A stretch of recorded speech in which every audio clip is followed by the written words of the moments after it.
Friday to one and all. Thanks for tuning in, and thanks for coming back to a highly unexpected, brand new episode of Sometimes the Old Man is Right. As usual, I am your host, Lamont Ferguson, playing the role of the old man, the return of the old man. Once again, the most irregular podcasts on the internet. Happy New Year to you. It is Friday, January 2nd, 2026 is what it is. I haven't spoken to you since March 2nd, 2025. It's 2026. Do you have a lot of hope for the new year? I, I'm having a feeling that there's not a lot of hope for the new year. I think we've been betrayed by time is what's going on. Anyway, I'm back for now. People who listen know that it's only for now. Like, oh, I get a little hope. It might be two, it could be three, it could be just the one, and then he won't see us again until 2027. But I'm here, is what I am. How you doing? How you been? What's the good word? This is episode 41. 4-1. I don't know. I could go season 4, episode 1, if you just do it by year. That's how we do it. I'm apparently in the model of how some networks or platforms, remember they used to be called networks, now they're platforms, how some platforms do shows. Hey, here's a few episodes and we won't see you again for another couple of years. That's how Daredevil did it. And I went back. I'm waiting patiently, anxiously for the next season of Daredevil. After waiting, how many years did we wait for Daredevil? The whatever it's the return, the homecoming, the reborn, and it was good. I'm all right. Thanks for asking. It is Friday, and I would normally be at pickleball. Oh, I'm still all about the pickleball. I would normally be at pickleball. But let me tell you something. As a kid growing up, which is how kids work. As a kid growing up, you always hear older people talk about, well, you know what? As long as I've got my health, as long as I've got my, and when you're young, you don't really listen to what it is they're saying. You don't pay attention when they say health is the most important. You're like, come on, man, health is not the most important. Money is the most important thing. Happiness is the most important thing. And they're always acting like, you know what? Without health, you can have all the money in the world. You can't buy health, and you can have all the money in the world. You really can't buy happiness, true to the core happiness. And as you get older, you realize that health is really at the top of the list. So I have not been able to play pickleball for well over a week now because of health issues. Had a knee, I've got bad knees to begin with, but I've had a knee that was quote unquote the good knee that now is no longer the good knee because it decided what I'm going to do is just cause you pain and then swell up and make it so you can't even walk. I'd spent a little trip in the urgent care for a thing. My wife convinced me to go to the urgent care. So I went there and they looked at it and was like, yeah, that's a problem. We'll give you a referral 6 weeks from now to an orthopedic. So I've been dealing with that. Slowly but surely, it is getting better. Slowly but surely, the pain is diminishing. But no pickleball for me. And there wasn't any incident that took place. Oh my goodness, I tried to get this ball or I tried to run and I stumbled. No, there was nothing. Just one morning, wake up and it hurts like hell and you can no longer use it in the intended fashion that the knee is supposed to be used for. That's how it works. And that's why older people say you got to have your health. Health is important, people, because there's just no level of misery that you have to endure when you're not feeling well. You can't, a week ago or 2 weeks ago, I could do this. And now I can't do that. And that's very frustrating. It's frustrating physically, it's taxing on the body. It is also taxing mentally because you don't know when it's going to end or if it's going to end. You're like, is this the new normal? Is this what I've got to deal with from now on? Is this a friend of mine, Trent McClellan, very funny comic out of Canada? He had a very funny joke where he said, there's a point in life where you just go, oh, my neck hurts if I turn left. I guess there's no more turning left. And that's not a way to live. I guess I just won't be turning left. Look, no more looking left anymore. You approach me from the right. So health is important. I did realize by going to the doctor because mentally, you don't know how old you are. You know, that the brain plays tricks on you. It's how old you feel in your head and how old you are chronologically. So I am now 60 is what I am. I had a birthday since last I talked to you, and that was number 60. Now, mentally, I don't feel 60. Physically, I feel 600, but mentally, I don't feel 60. I do know that on paper, I am now at the age where falling is the first suspicion of of an injury because the doctor and the x-ray tech both asked me, how did this happen? And the first thing they said was, did you fall? Now, to be honest, falling has not crossed my mind. On a daily basis, I don't think, oh my goodness, I hope I don't fall.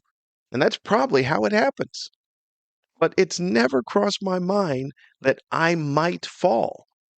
But I'm at the age where other people believe that is the number one culprit for anything is you must have fallen. And now I'm thinking about it. Now that because those two said something about it, I'm thinking about it. Good grief, I hope I don't fall. I'm prepared for falling. I was prepared for falling before they mentioned falling because it's a possibility. I've been athletic throughout my life. So you have to realize that you're going to fall. Although I do know that it is very disturbing when older people fall. Because out on the pickleball courts, I've seen people fall. Now I've seen people that weren't athletic fall. That's scary. But I've seen people that I knew were athletes fall. And because of their age, it was still upsetting. The look on their faces was like, I can't believe I fell. And that's when you know that that person was athletic throughout their life and that this is a surprise. And also, they have good falls. I've seen quite a few good falls. Hands out at the last second, hands tuck, roll, absorb the fall. That's a good fall. But I've also seen the bad falls where old people had no idea they were going to go down. And it's not pretty. It's not pretty at all. So anyway, that is my status. It's where I sit, recovering from not a fall is what I'm recovering from. And also at the point I am enjoying a lengthy time away from the cruise ship. It was time. It was time to get away from the ships for an extended amount of time to hopefully be at a point where you miss it. And then when you're back, you're like, oh, thank goodness I'm back. Because when you do it for a long period of time, it starts to grate on you. It does. Everything starts annoying now. My schedule, I had a very nice schedule. 3 weeks on a ship, and then 2 or 3 weeks at home, and then 3 weeks back on. And that's how the schedule worked, which was perfect because then it gives you enough time away to miss it to where when you go back, you're excited to be back at work. But this last trip, because I knew I was going to take a long period of time off for the holidays and stuff, I was 3 weeks on, then close to 4 weeks on another line. So I worked 3 weeks on a celebrity ship, took a day off, stayed in Florida, flew to Spain. By the way, here let me break this down for you. Let me show you the worst part of this job is the travel. And any entertainer will tell you that it's the worst part of the job is the travel. So fly from California to Fort Lauderdale, Florida. Get onto a ship, same ship for 3 straight weeks. 3 separate cruises for the 3 weeks of cruises. Take a day off, staying in Fort Lauderdale.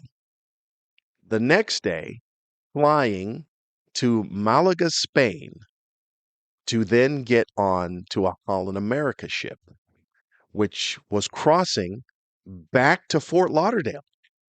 So that's another 2 weeks on that ship to cross back to Fort Lauderdale, then dump those people out, stay on that ship and do a week in the Caribbean, take another day off, still in Fort Lauderdale, and then go to another. The I was on the New Dam, and then go to the Rotterdam on Holland America for 6 days, end in Colombia, Cartagena, Colombia, and then fly back. That was December 13th. We arrive home. I flew out on October 20 or maybe the 16th. I don't remember what the date, 16th or 22nd. I flew out. And that's a long time. It's a long time. It's a long time mentally. It's a long time of moving from ship to ship and stuff. The only thing that gave it any solace was the fact that there was pickleball on the Holland America ships. So there was full days, double sessions of pickleball, weather permitting. And so that was very helpful. Pickleball saved my sanity, is really how that one worked. But it's enough on a ship. It's enough. The people were nice. The passengers were all nice. Everything is fine. But, you know, what is this? There's no place like home. So it's good to be home. I've been home from December 13th. I will not step foot back out on a ship until February 22nd. And I will be enjoying every minute of that. The joke I keep saying is they may have to track me down to have me come back because I may get settled and enjoying not being on a ship. Now, it's not a point of not working. I'm a creative. It's what I do. But being in that environment on the ship every day is the taxing part of it. But I will be performing. I was at the Comedy and Magic Club last week. I will be popping in and doing spots around town locally because I'm working on a new hour and hopefully also working on a late night set that I can get that done. So there's a lot of stuff that needs to be done creative wise that can be done and does not have to be done on a ship. Also, next week I head out to Arizona to go do a couple of gigs, and there'll be some sprinkling of gigs here and there.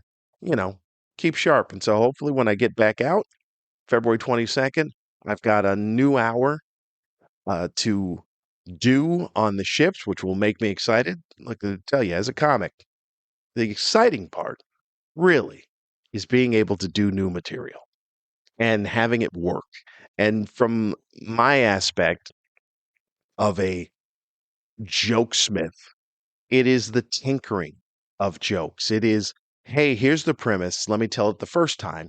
All right, now let me take it back to the shop, put it up on the rack, fine tune this, take that out, put this here, put that there, tell it again. All right, now let me take a look at it again. And that's how I've done it. And it's the most exciting part of the most exciting aspect of this particular job to me is the tinkering and fine tuning and honing and crafting of a joke.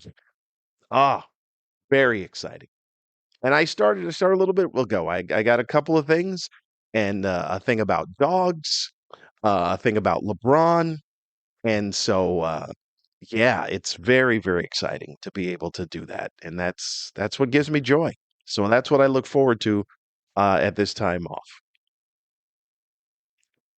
Also, I guess I'm going to have to start looking at news, which, that's not pleasant. I haven't actively looked at news in quite some time. And it seems to be that that's working. That's working pretty well.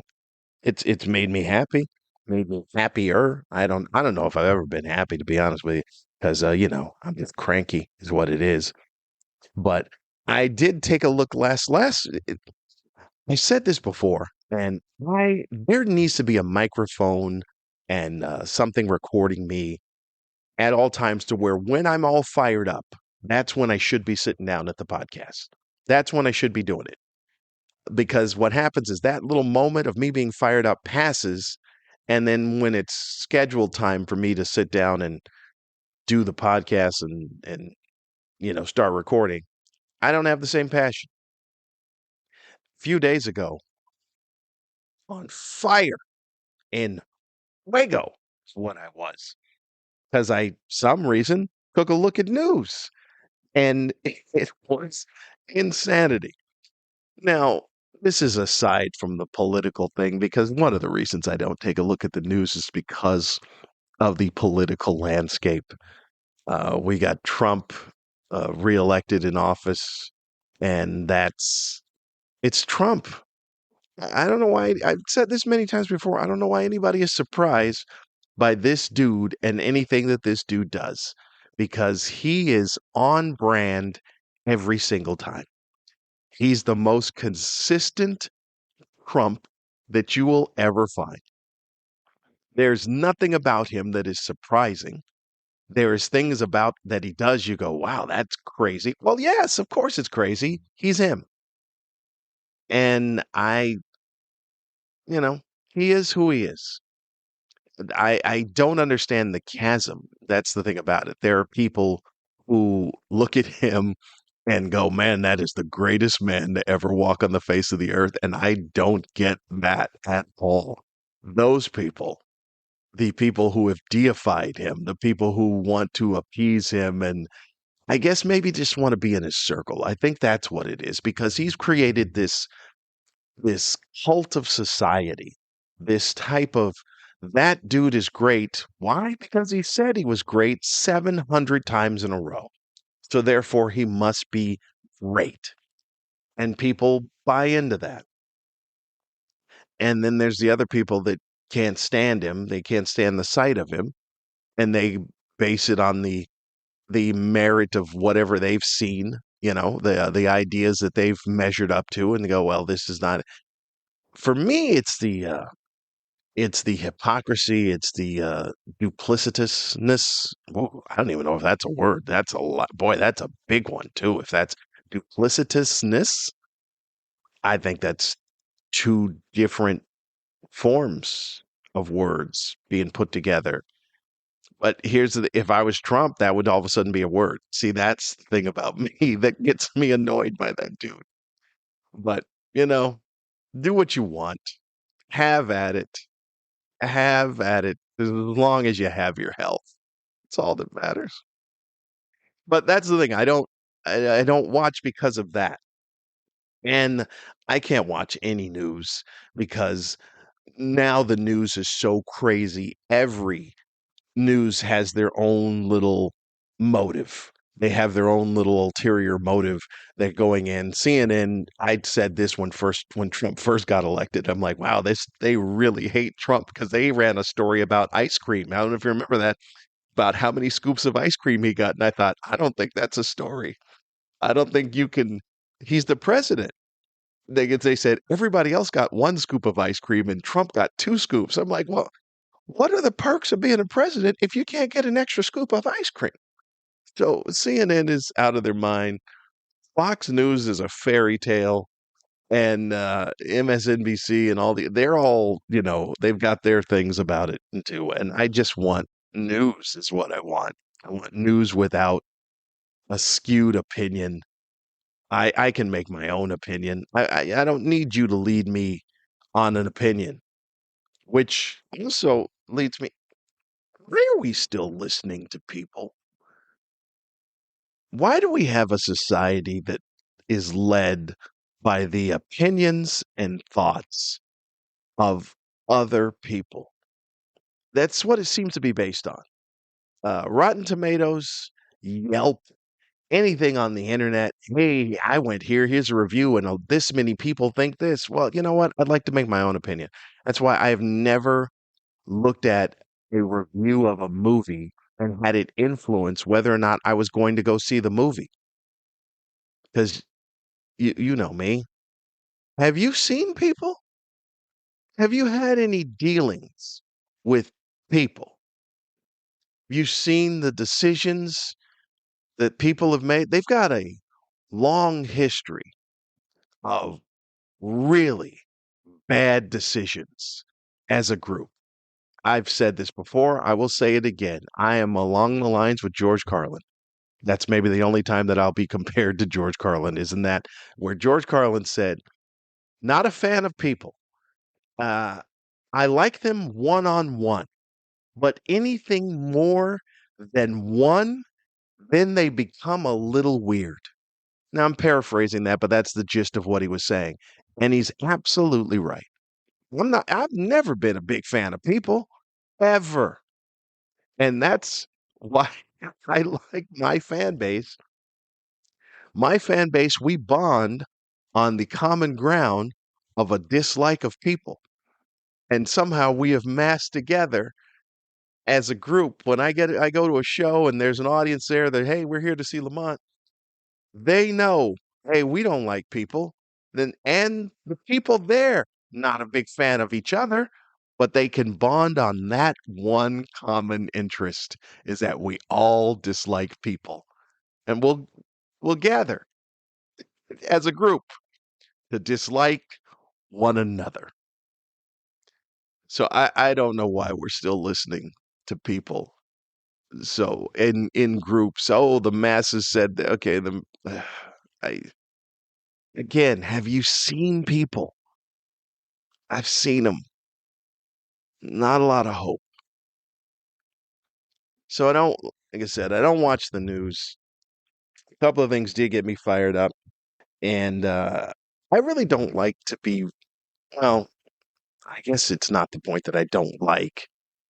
It's I don't want to be in a spot where everything I write is about race because that's not it gets skewed that that's how I view the world, and it's not how I view the world. It's a little addition to how I view the world, and little flavoring that I do see this. People that I met a lady on the ship the other day that said, I just don't see race or color. Okay.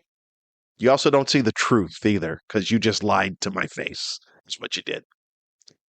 If you don't see it, that means you live in a world where apparently it doesn't happen. That's like when I point out on a ship and I point out that there's not a lot of black folks on the ship. And white people will come up to me a little bit later and say, you know what, we never noticed. Of course you didn't notice, because there's so many of you that it all looks the same to you. But to us, a black person, every black person on the ship goes, yeah, we knew. As soon as we walk on the ship, we go, oh, there's not a lot of us here. Yeah, because if you're not in the majority, you wouldn't notice. But if the scenario was flipped around and you were on a ship where there was a whole bunch of black people and you were the handful of white people, oh, you'd notice. You definitely would notice. So this idea where you go, we didn't notice, you didn't notice because you didn't care to notice. So I don't want to be at the point where I'm just writing a whole bunch of of racial things that take place because there's more to it than that. But when I see it, I'm gonna have to say something about it.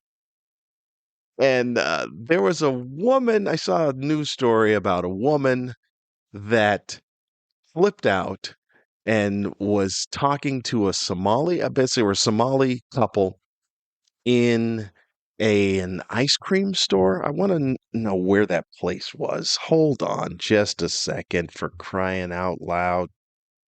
All right.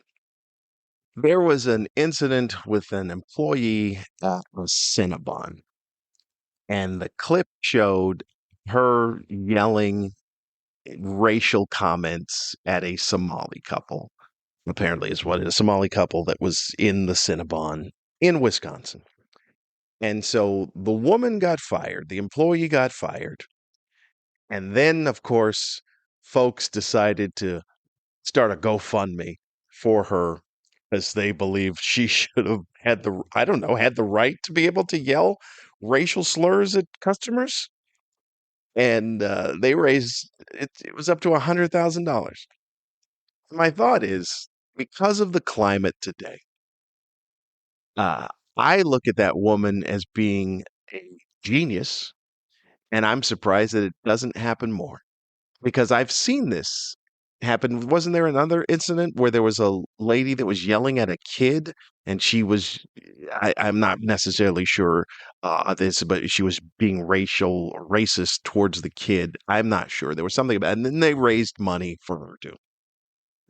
But there seems to be uh, an epidemic. And it also seems to be something that should be happening more often if these people were smart. Because racism today in America, it is potentially big bucks, is what it is. Because let's say this woman, who I believe was 43 years old, working at the Cinnabon. Now, look here. I, I don't, I was going to say I don't mean to, but I do mean to. I mean to we need to bring back shame. We need to bring back shame. I said this a long, long time ago. I'm tired of every time I say something, I go, yeah, I said that a long time ago. Yet nobody listens to me. A woman's 43 years old working at a Cinnabon. Okay, good for you. You got a job. You're trying to put food on the table for your kids. Do it in whatever manner that you can. But let's be honest. You're 43 and you're working at a Cinnabon. You're not the manager. She wasn't the manager. She was a regular employee at Cinnabon. That that can't be the life that you wanted. That can't be the dream job you thought, the dream position you believe you would be in at this stage of your life. 43. 43. People, it's nearly over at 43. I said this before because this is the problem with jobs, with especially customer service jobs. And in today's climate where people I oh, I said this 20 years ago. People in customer service believe that they are better than the job that they have.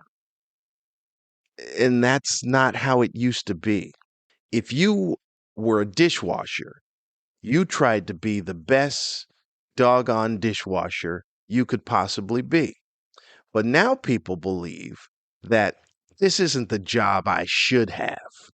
This is the job I have until I get the job that I have been deemed for. This is the job that that I should have. And you're 43 years old and you're working at the Cinnabon. This is it, my friend. There's no comeback story. You ain't Seabiscuit. This is it. So be the best Cinnabon employee that you can be. There, there's no nuclear scientist job on the other end of this thing. There's no CEO job on the other end of this path. So be the best you can be. That's what I'm saying. So for the people that go, well, he's punching down, come on now. Stop it. Enough with the nonsense. We got to be real about this stuff. You're 43 and a Cinnabon employee. Okay? That's the peak of life.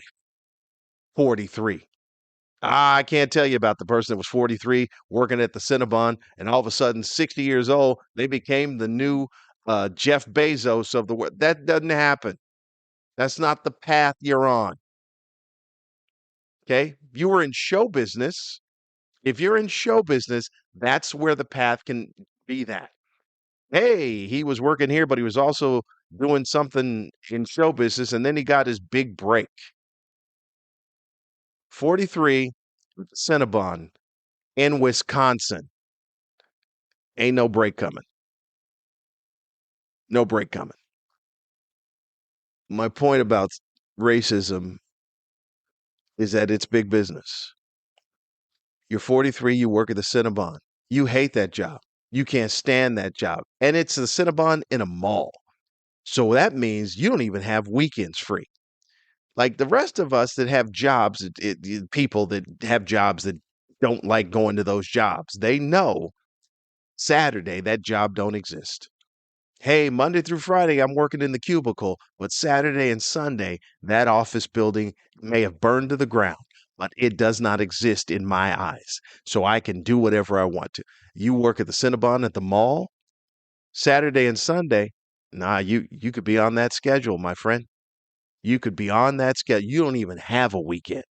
So every day you get up and you got to realize, look in that mirror, what did I do wrong? Cinnabon, 43, not even the manager. I'm going in on a Saturday. I can't stand this job. And if you just thought, you know what? The next person of color that comes into this job, I am going to, I'm not putting up with their crap.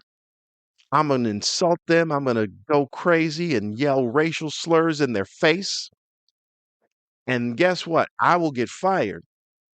But the racists of America will join together and they'll start tossing me money and raise up a GoFundMe to the point where I never have to go into that horrible job again. That's brilliant.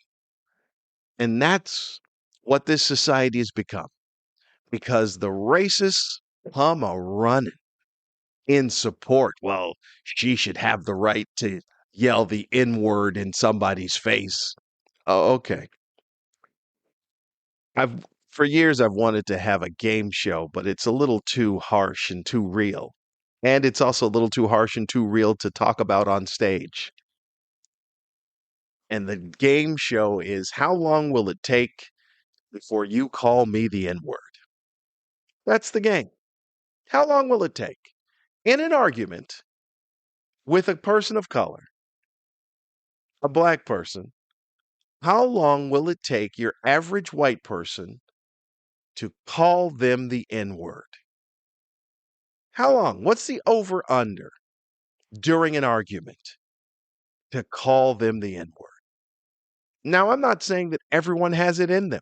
Some people will never do it. But those people are few and far between. As far as an average goes, those people are very few and far between. But on a general basis, whew, mm, maybe the third insult, time wise, over under. Over under, ooh, that's a good one. Over under generally time wise in a heated argument. Like let's say from the time it started getting heated to where it was cursing at you, F you, no F you. From that moment, over under 90 seconds. 90 seconds is what I give it before the average white person calls a black person the N word. From the not from the beginning of the argument, from the time it gets heated, and then there's an F you, go back and forth thing. 90 seconds from that moment, the N word will come out. That's what I'm saying. I feel good about that prediction. I feel good about that number. 90 seconds. I'm gonna give you an example. One time I'm on stage and a girl is talking throughout the show, and she is being disruptive by talking throughout the show. She's drunk. She's drunk. And then I call her out, uh, to bring attention to her and stuff, and she gets mad on the way that I brought attention to her. And then she is angry at me, and she then decides to insult me. And I will give her credit because this was her insult. She said, "You're fat and black." And I'm like, all right, you know what? You just mentioned two things that are true. You did. You mentioned two things that are true. And kudos to you that the first thing you went with was fat. I'm like, that good for you. You went with fat first. I'll be honest with you. Fat stung more than black, of course, but I am black. I don't know how that's an insult, but kudos to you because you went with fat first. She goes, "You're fat and you're black." But she did think that black was the insult. She went fat and black. Now, there was a lot of people there, so therefore she couldn't have said the N word. But the fact that she said black might as well have been the N word. But I'm not talking about that when I give the over under on 90 seconds. I'm not saying that they're going to say black. I'm going to say they are actually going to utter the N word. But that was a, a girl that was being disruptive in the show. She was drunk. And that was the second line of insult that she went with to try and hurt my feelings was that black. Because that's the society we live in. All the people that go, "Oh, I don't see color out of it." Well, you are a fucking idiot. Because that makes no sense. I don't know where you've lived. You're also the same people that believe in people. Have you seen people? Have you seen America? I'm not talking that it is so rampant that every time you walk out of the house, you got to, it's not that. It's a little more subtle.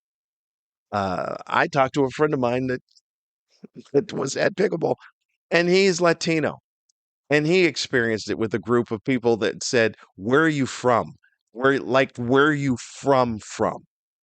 This is what we've become. This is what has been okay. So, as like I said, I don't want to be the guy that keeps writing about racism as it's the only thing, the only lens that I look through. But when I do see it, I also saw that within that article, and I don't read the comments because, it's people, but people were very quick to rationalize this behavior. Very quick. They said, "Well, we'd like to see the beginning of the video because the video just starts with the girl being insulting to the people.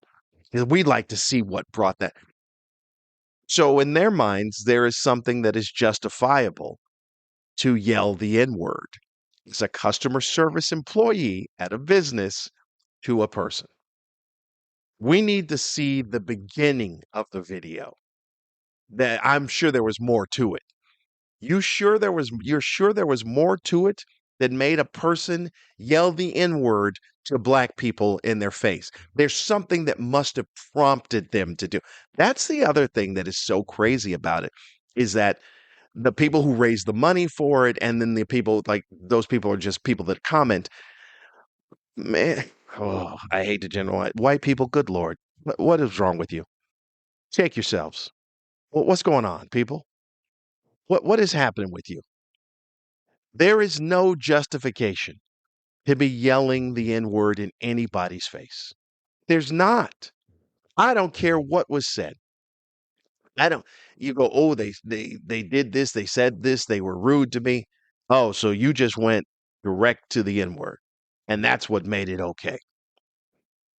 Now, I don't even know if there's a justification to do it, but I'm gonna say somebody spits on you, yeah, maybe, maybe, because that's disgusting. If a black person walked up to you and spat on you, just spat in your face for no reason, you know what? I may give you I may give you a get out of jail free card on that one. I may give you an N-word card on that. That should be it. There needs to be a list of things for white folks that says these are the times where it is allowed. Because I'm not going to say that can never be allowed, because there should be times where it should be allowed.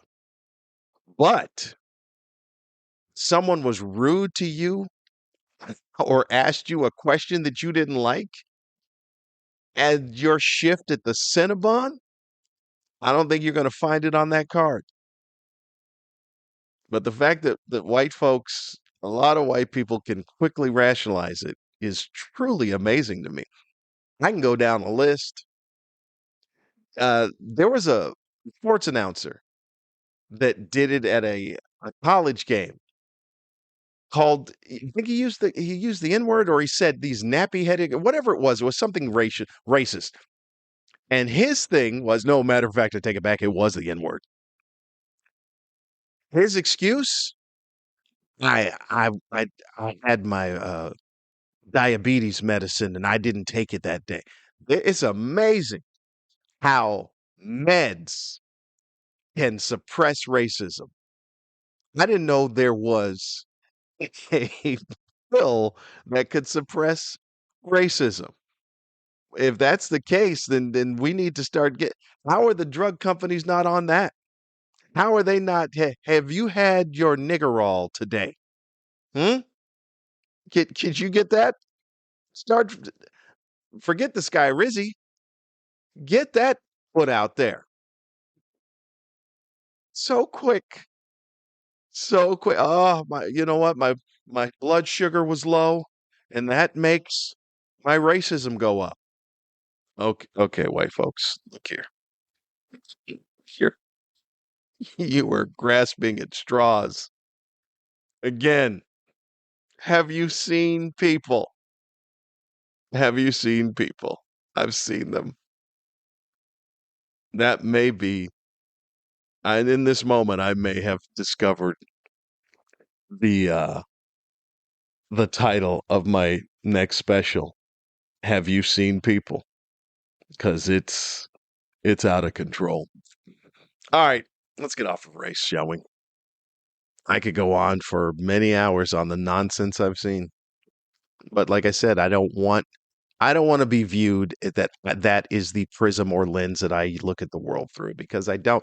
You know what, to be truthful, I look at it more of an intelligence thing versus a non-intelligence thing. Is really what it boils down to. It boils down to that for me, because there is an abundance of stupid out there, an abundance of stupid. And they have found each other. That is the thing about it, is that they have found each other. The internet has emboldened the stupid. We used to think that there weren't that many stupid people out there. That's why you could make fun of them. Because, like, oh, can you believe stupid people? And now, because of the internet, that has emboldened them, and they found each other. You gotta, you have to look around when you're going to talk about stupid people, the way that folks used to look around to see if any of those people were in the room before, were within earshot before they told a joke. That's how you got to deal with stupid people now, because they are aplenty, an absolute aplenty. And that is the lens that I view the world, is through stupid. And a lot of times when people go like, "Oh, these people are stupid," and I look at them and go, "In my world, you better stand on that side of the line, because you're with them." So I did get a little fired up, but I have notes with me that can get me a little fired up about health. You got to have your health, people. Fired up about the ridiculousness of racism and how it's big money, big bucks, no whammies, and also the stupid people. Those are the hits as far as it comes for me.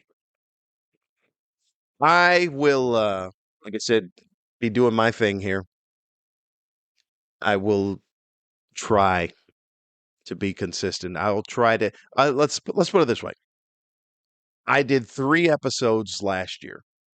I will try to give you at least 3 episodes this year. That's what I'll do. That's a good low bar. I gave you 3 last year. I will try to give you at least 3 this year. So, I could see you in April, or it could be next week. I'm not really sure. We'll see how it I'm home. I got nothing to do. I got plenty to do, but I am home. Sit here and heal. I invested in this red light therapy stuff for my knees. Knee massager. This is not a plug or a review of it, but it's just that I did it. It's a Levi knee massager thing, which is it's a weird device. Goes on your knees, turn it on for 10 minutes, does some alternating massaging, some vibration, some heat, and some red light therapy, which I don't know anything about this red light therapy. It's a light, but they say, whoever they are, say it does things. So I've been using it for a couple of days, and the knee has improved. But here's the thing about it. I don't know because, I am a person that does, um, I believe in science. Uh, and I believe in when you look at something, you have to be able to figure out all the factors. I don't know if it's the device that has helped prompt the healing of the knee, if it's time and my own healing that's helped prompt the healing of the knee.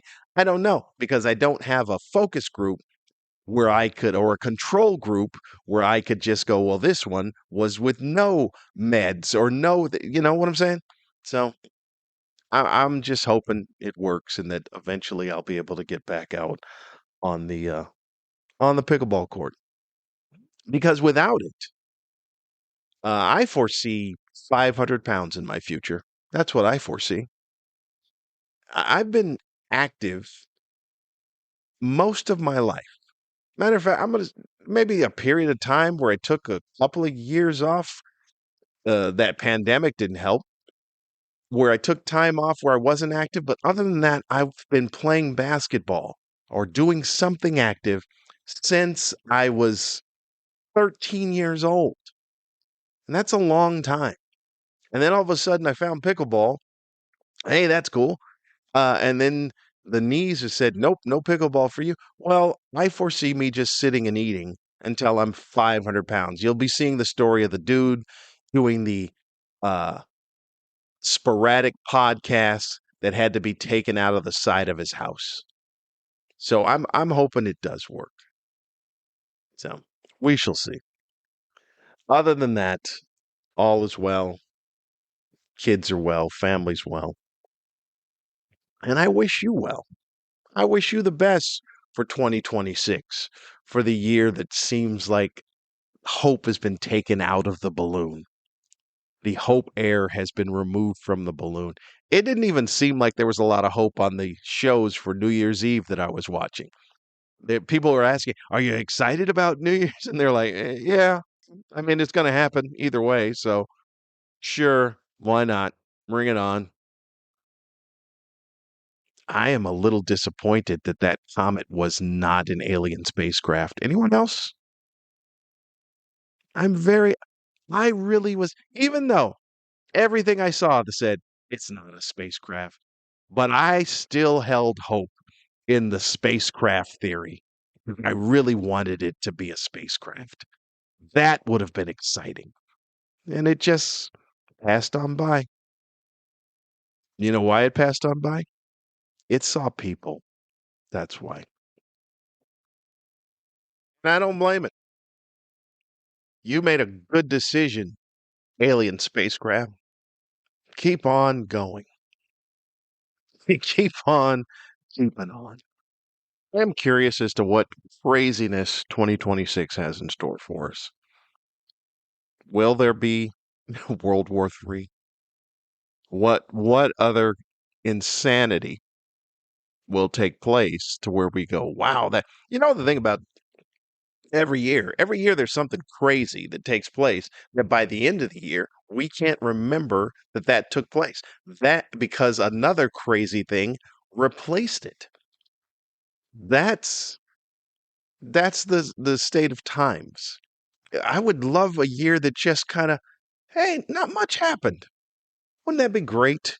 I mean, I don't think that's ever been a year, but can we get off the roller coaster ride? That would be nice for 2026.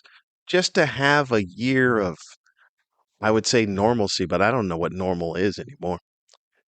But something that just doesn't have so many highs and so many lows.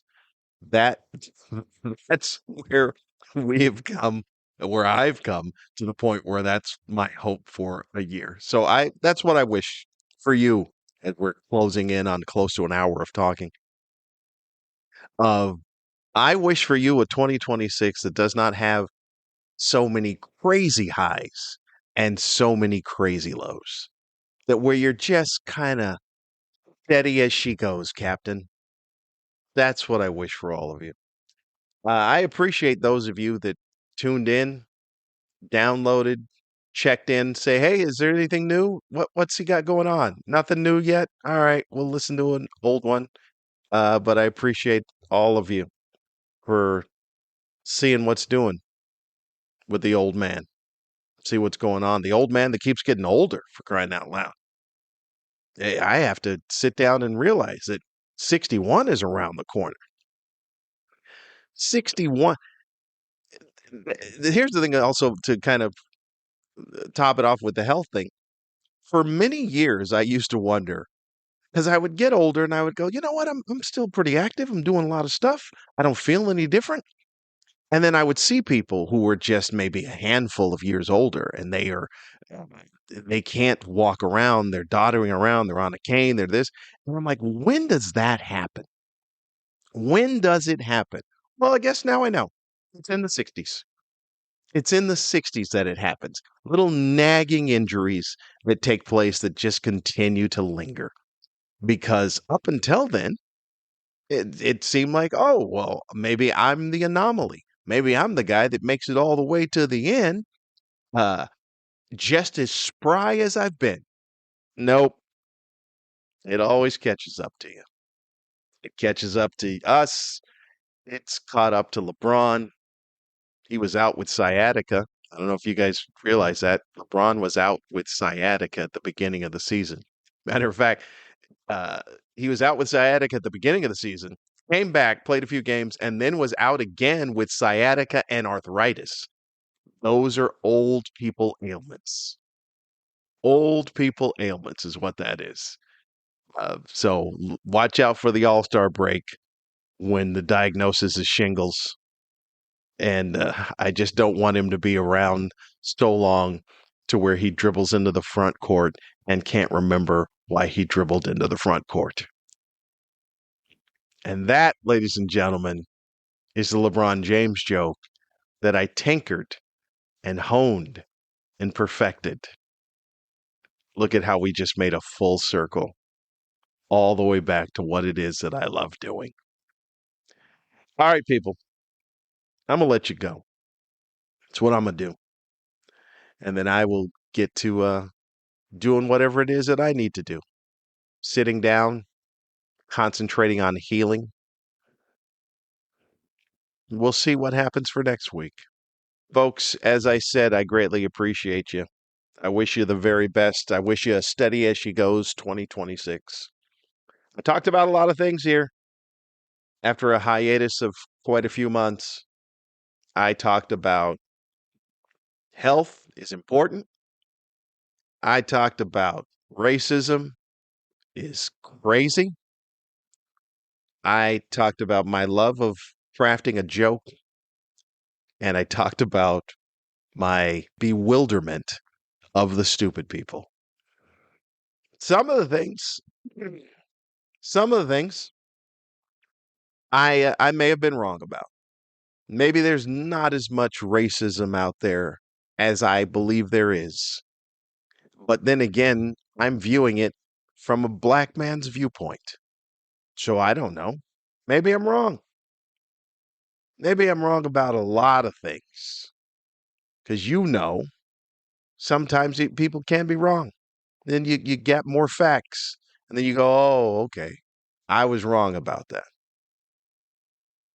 But people, sometimes the old man is right. I'll see you next time.